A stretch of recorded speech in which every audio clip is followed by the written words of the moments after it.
एक बेर फेर से नमस्कार। 20 साल विदेश रहिकऽ एकटा चीज सिखलहुँ, जहन कोनो सभा होइ छै तऽ शुरुआत होइ छै आदरणीय महोदय 1 2 3 4 करीब 5 मिनट लागि जाइ छै। ओतऽ बड़ा नीक जहने मंच पर केओ अबै छै, ऑल प्रोटोकॉल ऑब्जर्व्ड, यानी कि प्रभात जी नमस्कार करै छी अपनेके, हमर देश छी, नाम नहीं लेलहुँ लेकिन अपने ओहिमे सेहो शामिल भऽ गेलियै। अहाँ सब हम सब जनै छी जे सूर्योदय पूरब में होइ छै और शायद यदि हम कही जे पश्चिम में भऽ गेलै तऽ अहाँ सब या तऽ अहाँ सब या विश्वास नहीं करब।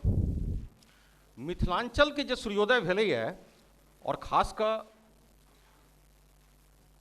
उद्यमी के संदर्भ में ओ पश्चिम में भेलैए आ ओ साक्षात सूर्योदय ई प्रभात जी जे छथि हिनका माध्यम से ई सूर्योदय भऽ रहल अइ और हम एकर साक्षी छी। जाहि तरह से सबके समेट रहल छथि, जाहि तरह से खोज खोज कऽ लाबि रहल छथि, हमरा परिवार के तऽ किछु आदमी जनै छथि एतऽ जे उपस्थित छथि, हमरा केओ नहीं जनैए और आब केओ जनैए तऽ ओ प्रभात जी के कारण जनैए। पिछला बेर सेहो ई बात हम कहने छलहुँ। हम जानऽ चाहै छी जे अहाँ समय से कते आदमी पिछला ये जे मिथिला मिलन कॉन्क्लेव छलै ओहिमे छलहुँ। चलू बहुत बहुत धन्यवाद। तऽ अहाँ सब पिछला बेर शायद सुनि चुकल छी हमरा, तऽ जहन सुनि चुकल छी तऽ हम प्रयास करब जे ओ सबटा बात नहीं बाजी, लेकिन किछु किछु बात जरूर बाजी जे नहीं छलाह हुनका लए। अब हमरा बाजऽ के उद्यमी पर, मैं बीच बीच में हिंदी में भी आऊँगा जो जिनको मैथिली में तकलीफ है जी। जे सब पिछला उद्यमी संगम में नहीं छलहुँ हँ तिनका हम अपन छोट भ्राता अजय जी के बारे में कनि परिचय दऽ दी जे हमर सबके मैथिल के धीरू भाई अंबानी यह छै।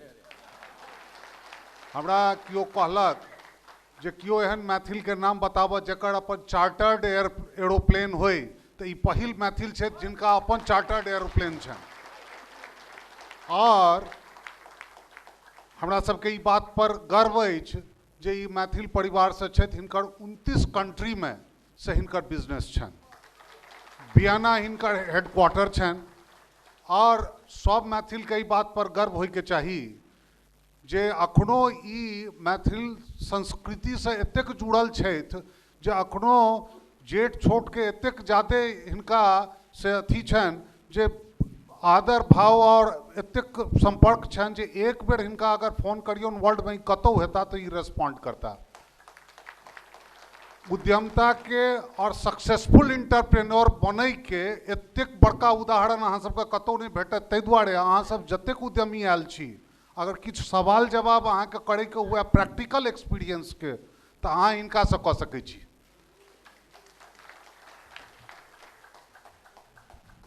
अंग्रेजी में कहै छै आई एम रियली ब्लेस्ड। शुरुआत भेल सीनियर से, हमर एमएल एकेडमी के सीनियर छथि, तऽ हम ओहि समय सर कहै छलियनि हैं, जहन क्लोज भेलहुँ तऽ प्रभात जी कहलियनि आब हम भैया कहै छियनि।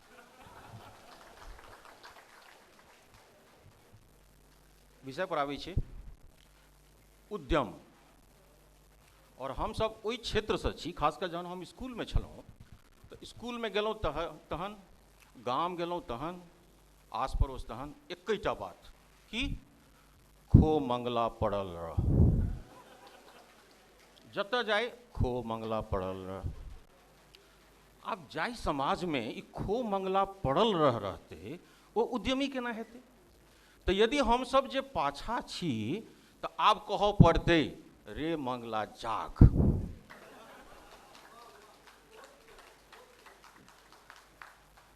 एहि मंगला के जतेक खाए के छलै खा चुकलै, जतेक सुतऽ के छलै सुति चुकलै, आ सुतला कारण जतेक नुकसान होबाक छलै से भऽ चुकलै।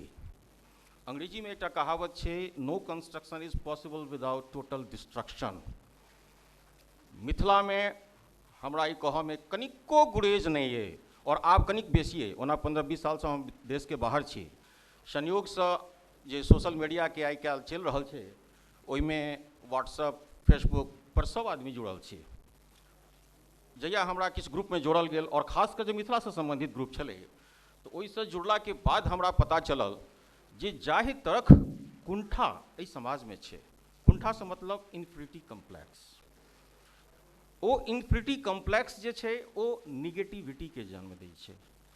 ओहि निगेटिविटीसँ जे लेग पुलिंग जे हमसब हर आदमी चर्चा करै छी, ओ लेग पुलिंग मतलब अहाँ यदि कनिको बढ़िआँ कऽ रहल छी तऽ अहाँके एक आदमी यदि धोखोसँ बढ़िआँ कहि देलक तऽ अहाँके 100 आदमी खराब कहऽवला हैत। आ ओकर सबसँ बड़का एग्जाम्पल हम छी। हमरा केओ नहि जनै छलै, हम बहुत खुश छलहुँ। प्रभात बाबू और पिछला मिथिला मिरर कन्क्लेव ललित नारायण जी छियै तऽ ओहो सेहो परिचय हमर देने छलाह, मिथिला मिररसँ बाहर छथि। तऽ ई सब थोड़ बहुत हमरा जहन बाहर लेलथि, ओ नेपथ्यसँ स्टेज पर एलहुँ तऽ एहन एहन खिस्सा हमरा अपना बारेमे पता चलल जे हम स्वयं नहीं जानै छलहुँ। केरला से एक फ़ोन एले, अच्छा वो हम देख रहे थे मिथिला मिरर का कन्क्लेव, और वो हमारा एक रिलेटिव के फ़ोन एले, अजय झा वही हैं क्या, एक लड़की को लेकर भाग गए थे, शायद वही हैं ये। लिया ये कौन बात बोले। और बहुत रास किस व्हाट्सएप ग्रुप में तो पता नहीं वो गाली गलौज सब शुरू कर दिलके, और की वर्ड सब यूज कैल गेलै, वो प्रभात जी एखन बाहर गेला हा बतेता तो वो तो विश्वास करो योग्य नहीं छै, एहन एहन शब्द अहाँके यूज कैल जाए। चलू हम एकरा चूँकि ई जरूरी छलै कहनाइ, भूमिका जे कहै छी अपने सब। राजकिशोर जी हमरा 5टा पॉइंट भेजलथि है। विकास में उद्यमिता भूमिका एवं महत्व, सूक्ष्म एवं लघु व्यवसाय प्रारंभ करे के प्रक्रिया, डिजिटल एवं सामाजिक क्षेत्र में उद्यमिता अवसर एवं भविष्य, उद्यमक विकास लेल सही आ सटीक विज्ञापनक चयन, उद्यमिताक विकास लेल सरकारक पहल आ विभिन्न योजना। अच्छा हम की आबि सकै छी पर स्टेज भेज सकै छी प्लीज, जो हम भेजने छलहुँ पीपीटी भेज सकै छी। ओ नहीं आबि रहल छै पीपीटी, अच्छा चलू ओकरा छोड़ू। क्या हिंदी में बोलना है? अच्छा हिंदी में भी थोड़ा सा बोलना है। तो सबसे पहले मैं पहला पॉइंट उठाता हूँ, विकास में उद्यमिता भूमिका एवं महत्व। देखिए ये तो कहने की जरूरत ही नहीं है। पिछली बार अभी एक प्रभात जी यहाँ है और दूसरे प्रभात जी यहाँ है, तो मैं तो ये कहूँगा कि पिछले समागम से जो दूसरा समागम है उसकी तरक्की का आप ये अंदाजा लगा सकते हैं कि हमारे पास 2-2 प्रभात आ गए यहाँ पे। एक हमारे आदरणीय हैं और एक हमारे प्रातः स्मरणीय हैं, और मैं बचपन से इनके बारे में सुनता था, बस परसों ही पहली बार मेरा परिचय हुआ। मेरे बड़े भाई की लड़की की शादी थी, वहाँ हमारी मुलाकात हुई, और वो चूँकि मध्य प्रदेश कैडर से हैं तो बड़ा स्वाभाविक है कि इनकी चर्चा हो रही थी। जो एक बात इन्होंने अपने बारे में नहीं बताई जो शायद मैं जानता हूँ, और अब ये हाँ या ना कहें वो इनकी मर्जी, कि एक समय ऐसा भी था कि हमारे अपने प्रातः स्मरणीय ये मध्य प्रदेश के मुख्यमंत्री भी बन सकते थे, जैसा कि मुझे पता चला था। तो विकास में उद्यमिता भूमिका, और इस पर संदीप जी ने पिछली बार जब वो आए थे तो उन्होंने साफ कहा था कि मिथिलांचल में जो पहला झुकाव होता है लोगों का वो नौकरी की तरफ होता है। बड़ा स्वाभाविक है, वहाँ पे चूँकि उद्योग नहीं है, उद्यम नहीं है, तो लोग पढ़ाई करते हैं, और पढ़ाई में हम लोग आगे हैं तो गवर्नमेंट जॉब में जाते हैं। इसका फल ये हुआ है कि बहुत सारे IAS IPS बने हैं। मेरे अपने घर में अब पता नहीं, अब काउंटिंग थोड़ा सा मुझे भी अब करना पड़ता है कितने हैं, लेकिन इससे समाज का विकास नहीं हुआ, या यूं कहें कि पूरी तरह नहीं हुआ, या शायद समाज को फायदा नहीं मिला। वो टिट्स एंड बिट्स कहते हैं ना, वो बिट्स एंड टिट्स, वो थोड़ा हुआ, क्योंकि जिनको तनख्वाह मिलती है, जिनको पेंशन सिक्योर है, वो तो पहले अपना देखेंगे ना, उनको क्या जरूरत है बाहर का देखने का। और यदि बाहर का देखेंगे भी तो वो उपकार करेंगे। उद्यम ऐसा है कि इसमें आप जिसके साथ काम करते हैं वो तो आपके ऊपर निर्भर है, लेकिन आप उसके ऊपर ज़्यादा निर्भर हैं। तो इस वजह से उद्यम में जो संबंध बनता है, आप एक IAS या आप किसी भी सरकारी नौकर, या माफ़ कीजिएगा किसी नेता के पास भी जाते हैं, वो यदि आपको कुछ करता है तो वो आपके ऊपर एहसान करता है। लेकिन उद्यम बिजनेस ऐसा है कि एक दूसरे के ऊपर जो आपकी निर्भरता है, इस वजह से वो आपके बिना नहीं है, आप उसके बिना नहीं है, तो कोई किसी के ऊपर एहसान नहीं करता, और इस वजह से विकास होता है। अभी पटेल साहब जैसा कि बता रहे थे कि उन्होंने पहले एक फैक्ट्री शुरू की 300 को, अब मैं 600। उन्होंने ये नहीं कहा कि एक फैक्ट्री शुरू की तो मुझे अब मान लो 10 जितना भी 100 करोड़ का प्रॉफिट हुआ हो पता नहीं, तो अब मैं 200 करोड़ का प्रॉफिट करूंगा, मैं 500 करोड़ का, वो उन्होंने नहीं कहा। उन्होंने क्या कहा? उन्होंने ये कहा कि मैं 300 को पहले मैं नौकरी दे रहा था, मेरी इच्छा हुई कि अब मैं 500 को दूं और 600 को दूं, इस तरह उन्होंने कहा। तो जब ये भावना आएगी, जब इस तरह का जो हमारा जो DNA है ना, मैंने पिछली बार भी DNA की चर्चा की थी, जब DNA में यही बातें आएंगी कि हमें अपने पूरे समाज को साथ लेके चलना है, हमें लोगों को देखना है, लोगों को बढ़ाना है, और उसी में आपकी तरक्की है। आपकी तरक्की सिर्फ आपकी तरक्की में नहीं है, आपकी तरक्की दूसरों को बढ़ा के आपस में। जल्दी से, ये पहला पॉइंट इसलिए इसमें कहने की जरूरत नहीं है। सूक्ष्म एवं लघु व्यवसाय प्रारंभ करने की प्रक्रिया, इसकी क्या प्रक्रिया है? मेरे पिताजी अब नहीं हैं इस दुनिया में, लेकिन मुझे उनका उदाहरण देना पड़ेगा। ये जो मेरी प्रक्रिया शुरू हुई, मैं उससे अपना उदाहरण देता हूँ। दरभंगा के जो भी हैं, आप लोग जानते होंगे, दरभंगा टावर पर जब स्ट्रेट आप जाते हैं तो एक सेंट्रल बैंक ऑफ इंडिया है जी। तो सेंट्रल बैंक ऑफ इंडिया में पिताजी एक बार कुछ काम से गए और मैं भी उनके साथ था। तो हमारे एक परिचित होंगे, मैं नहीं जानता था उनको, अब जानने लगा हूँ। उन्होंने पिताजी से कहा कि आप वही हैं क्या, आईजी साहब के पिताजी आप ही हैं क्या? तो मेरे पिताजी बड़े एक्साइटेड हो गए। ब्रदर उस समय शायद भोपाल में आईजी थे मेरे बड़े भाई। तो बड़े एक्साइटेड हो गए और बड़े खुश हो गए। उनको लगा कि यार मेरे दूसरे बच्चों के बारे में तो पूछ ही नहीं रहा है। तो उन्होंने कहा मेरा जो छोटा बेटा है वो बिहार में वो भी कोऑपरेटिव डिपार्टमेंट चला रहा है, उसमें है। तो संयोग से मैं उनके पीछे खड़ा था। तो नंबर 1 से नंबर 3 पे चले गए। तो मुझे थोड़ा सा अजीब लगा। तो वो जो भाई साहब थे वो कुछ ना कुछ पढ़ लिए और मेरा चेहरा भी पिताजी से मिलता जुलता है। तो उन्होंने कहा कि ये भी आपके लड़के हैं, ये क्या है? तो पिताजी ने बड़े गर्व से ही कहा कि ये कॉर्पोरेट, उसमें मैं नौकरी करता था, कॉर्पोरेट वर्ल्ड में है और अच्छा करते हैं। उनको जब कहने, हर पिता चाहता है बच्चा के बारे में अच्छा ही कहना। तो उन्होंने कहा कि इसकी जो तनख्वाह है ये हमारे दोनों बच्चों से डबल है। लेकिन वो जो हमारे सामने जो भाई साहब थे उन्होंने कहा प्राइवेट नौकरी करी छत ने।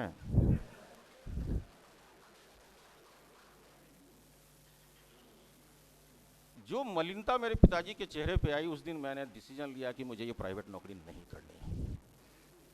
और वहीं से इस चीज़ की शुरुआत हुई कि मैं छोटा ही शुरुआत करूंगा, लेकिन मैं अपना करूंगा। और मुझे ये कहते एकदम गुरेज नहीं हो रहा है कि जिस आदमी ने ये कहा था कि प्राइवेट नौकरी है न करी छत, आज मैंने उसके लड़के को नौकरी दी हुई है अपनी ही कंपनी में।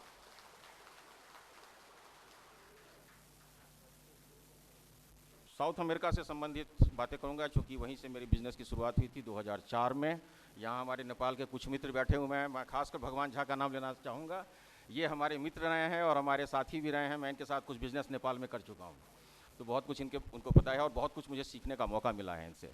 नेपाल में हम लोग साथ साथ टेंडर डालते थे। एक टेंडर में ऐसा हुआ कि जब ये जा रहे थे तो टेंडर का टाइम खत्म हो गया, तो गाड़ी पूरे ये काठमांडू में भी ट्रैफिक बहुत ज़्यादा है। तो इन्होंने क्या किया कि जो साथ वाला, देखिए ये बिजनेसमैन है और प्लस साथ वाला एक मोटरसाइकिल वाला जा रहा था। तो हम लोग साथ में बैठे हुए थे गाड़ी पे। तो वो खिड़की खोल के नीचे करके मोटरसाइकिल वाले को कहते हैं कि मेरे, जो भी नेपाली में, कि हमारे टेंडर में देर हो रही है, आप ऐसा करोगे क्या, मुझे जरा बैठा लोगे पीछे? वो हंसने लगा, उसने कहा जल्दी आ जाओ। तो जल्दी से गेट खोल के ये अपना टेंडर डॉक्यूमेंट लेके मोटरसाइकिल पर बैठ गया, दूसरे किसी की मोटरसाइकिल पे, और उसके बाद वो वहाँ से निकले और जैसे तैसे हम लोगों ने लास्ट मोमेंट में वो टेंडर डाला। तो ये जो उद्यमिता का जो है, ये पैशन कहते हैं इसको। और इस पॉइंट पे मैं थोड़ा सा आगे बढ़ना चाहूँगा कि जब मैंने चर्चा की थी खूब मंगला पड़ल रहा, तो सबसे पहले बिजनेस के लिए आप में पैशन होना चाहिए, नंबर 1। या तो आप में है या आप में नहीं है। यदि आप में नहीं है तो मैं आपसे ये भी कहूँगा, चूँकि अब पिछले 15 साल में बहुत लोग मेरे संपर्क में आए हैं, यदि नहीं है तो आप नौकरी कीजिए। बिजनेसमैन या उद्यम या अपना कुछ खड़ा करना सबके बस की बात नहीं है। मैं बहुत खुल के और कटी और टूटी हुई बात मैं करता हूँ। यदि आप में पैशन है तो दूसरा आप में ये लाना पड़ेगा कि आपको मेहनत करनी पड़ेगी। दूसरा, आपने चेक करिए अपने आप में कि आप मेहनती हैं या नहीं हैं। और मेहनती से मतलब, मैंने अभी भगवान झा जी का जो एग्जाम्पल दिया वो यही एग्जाम्पल दिया कि ये चीज़ होता है मेहनत। स्वयं बिजनेस होते हुए उन्होंने ये नहीं देखा कि ये अच्छा होगा बुरा होगा, नहीं, कूद गए। और तीसरा, जब आप मेहनत भी कर सकते हैं तो तीसरा आपको करना पड़ेगा कि आपको अपने अंदर से डर निकालना पड़ेगा। ये जो आप डर गए कि अब क्या होगा, या नुकसान हो जाएगा, या ये हो जाएगा, वो क्या कहेगा, घर कैसे चलेगा। साहब, घर चलाने के लिए मैं जितना जान रहा हूँ कि चाहे आपके पास कितना भी पैसा हो, पटेल साहब भी बैठे हैं, खानी तो 2 रोटी है और कपड़े आजकल सबके पास हैं, छत का भी इंतजाम हो ही जाता है ना करके भी। तो यही 3 चीज़ है। बाद में आप मोबाइल वगैरह जो भी ऐड करना करते रहिए, लेकिन ये रोटी, कपड़ा और मकान आज की तारीख में, खास के भारत देश में और हमारे जो कुछ भी हमारा सिस्टम रहा है, इतना तो है। इसके बाद यदि आप में ये 3 चीज़ है तो फिर आप उद्यम में कूद जाइए, इससे अच्छा कुछ नहीं है। अभी हमारे साहब कह रहे थे कि जो हैप्पीनेस इंडेक्स है वो उद्यम का सबसे ज़्यादा है। बड़ा स्वाभाविक है ना। अब चाहे मैं तो अपने घर में देखता हूँ कि चाहे आपकी तबीयत खराब है, घर में चाहे कुछ भी ज़रूरत है, यदि 9 बजे जाना है तो 9 बजे जाना है, 8 बजे जाना है तो 8 बजे जाना है। आज की तारीख में मेरी मर्जी, मेरा अपना बिजनेस, मेरा अपना धंधा, मेरा अपना, जब सो के उठूँ तब उठो। You are master of your own. एक जिंदगी मिली है, इस एक जिंदगी को क्या आप किसी ऐसे सिस्टम को देना चाहेंगे जिस सिस्टम के अनुसार आपको चलना है? ऐसे मालिक को देना चाहेंगे जिसके अनुसार आपको चलना है? या वो जिंदगी आप अपने आप को देना चाहेंगे कि आपके अनुसार आपको चलना है? इन चीजों के लिए आपको हटाना पड़ेगा। मैं जितने भी उद्यमी हैं, चूंकि ये उद्यम का समागम है, तो मुझे कहना है कि आप लोग इन चीजों से डर हटाइए। अब डर हटाने की बात आ गई, अब लास्ट में आता है इनसिक्योरिटी, फियर ऑफ फेल्योर। जो फियर जो मैं कहता हूं उसको मैं थोड़ा सा और आगे बढ़ाता हूं कि यदि एक नुकसान हो गया, तो अभी जो अभिमन्यु की बात कर रहे थे इससे पहले हमारे मित्र, ये बात सही है कि यदि आप चक्रव्यूह में घुस गए तो आप निकलना भी आपको जानना चाहिए। आप जब निकलेंगे तभी आप सक्सेसफुल हो पाएंगे, क्योंकि बिजनेस के अंदर जो मैंने देखा है कि आप यदि 100 डिसीजन लेते हैं, 100 डिसीजन में एक डिसीजन भी आपका यदि सुपर सक्सेसफुल है तो दैट इज 100% सक्सेस। 99 यदि खराब गया तो जाने दीजिए।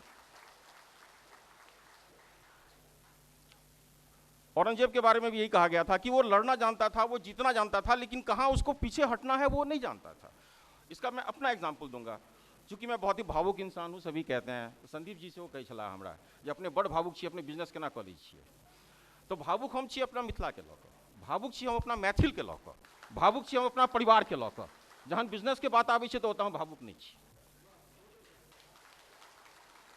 दरभंगा में इच्छा हुई कि चूंकि मैं इंडिया में बहुत सारी कंपनीज को काम देता हूँ, यहाँ से बहुत सारा माल हमारा बनता भी है और जाता भी है। मेरा अपना डिस्ट्रीब्यूशन का बिजनेस है फार्मास्यूटिकल का। गयाना बेस्ड हूँ मैं। गयाना साउथ में आप लोग जानते होंगे ब्रिटिश गयाना था। गयाना को 3 भाग में बांटा गया था, सूरीनाम, फ्रेंच गयाना। हमारे अनिल जी बैठे हुए हैं, सूरीनाम की चर्चा कर रहे थे, मेरा बेस सूरीनाम में भी है। 2004 में मुझे वहाँ जाने का मौका मिला। अभी चूंकि वो पीपीटी काम नहीं कर रहा है, अदरवाइज मैं आपको दिखलाता कि मेरी शुरुआत एक बस से हुई थी वहाँ पे।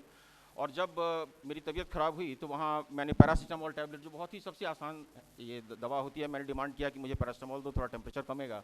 तो वो जो मेरे पास लाया और जो बिल जो उसने मुझे दिया, उस समय में उसने $2 का बिल दिया और डब्बा लेके आया था। तो मैंने उसे कहा कि भैया तुम उसको, मुझे 2 टैबलेट चाहिए। तो वो मेरे ऊपर बड़ा अजीब ढंग से दिख रहा था कि ये टैबलेट क्या मतलब। आपको मैं बता दूं कि इंडिया को छोड़ के और बाकी अपना एशिया इस पार्ट को छोड़ के पूरी दुनिया में जो अपने यहाँ जो जाते हैं ना फार्मेसी में, और वो कैंची से 2 टैबलेट, 2 जी 3 टैबलेट, वो जानते ही नहीं है इस चीज़ को कि टैबलेट वो जो स्ट्रिप है उसको काट के दिया जाता है, वो जानते ही नहीं है इस चीज़ को। आपको यदि खरीदना है तो आपको पूरा डब्बा खरीदना है। फिर मैंने सोचा कि $2 यहाँ अपने इंडिया में, तो एक्चुअल में क्योंकि मैं तो यहाँ मैन्युफैक्चरिंग में भी करवाता हूँ, तो मैन्युफैक्चरिंग तो 10 पैसा लगता है उस जमाने में। अब तो थोड़ा महंगा, मैं रेट नहीं खोलना चाहता, जो यहाँ पे बिजनेसमैन है उनके लिए। मैं गया वहाँ पे, बिजनेसमैन है मिस्टर माइक। मेरा जितना भी बिजनेस है वो माइक से इसी वजह से है, क्योंकि एक तो उसने शुरुआत की थी, दूसरा उसके नाम से थोड़ा लक भी ठीक ठाक है, तो अपने आप वो भी मानते हैं कि कौन लकी कौन अनलकी, वो सब बातें हैं। इसीलिए जो माइक मेरे साथ जुड़ा हुआ है, मेरी कंपनी का नाम माइक है, इसी वजह से है।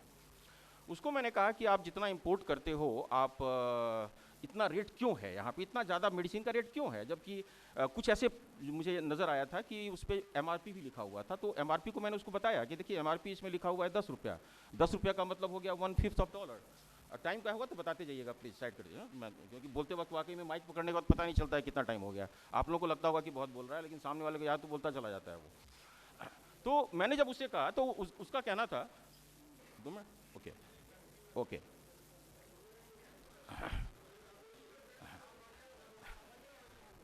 उनका ये कहना था कि ऐसा है कि चूंकि आप यदि कैरिबियन आइलैंड्स और साउथ अमेरिका के पॉपुलेशन को जब आप देखेंगे तो गयाना का पॉपुलेशन है 7 लाख, ट्रिनिडाद टोबैगो का पॉपुलेशन है 14 लाख, आप जो सबसे बड़ा है जमाइका वो है 28 लाख, बाकी जो आइलैंड्स है उसकी आबादी है 1 लाख, 1.5 लाख, 2 लाख, इस तरह से आबादी है, बड़ी बहुत कम कम आबादी है।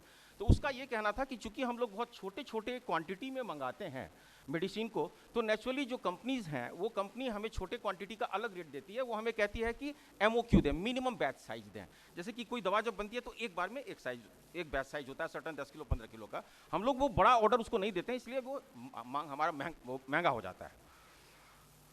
वहाँ से मैंने उसको एक आइडिया दिया। मैंने कहा कि आप जिस रेट पे खरीदते हो और जब आप पूरे के पूरे बैच को आप लेते हो उसमें कितने का अंतर होगा। तो जब मैंने देखा, मैंने कहा कि पूरा बैच लेके यदि आधा मुझे डंप भी करना पड़े, फेंक भी देना पड़े तो भी प्रॉफिट है।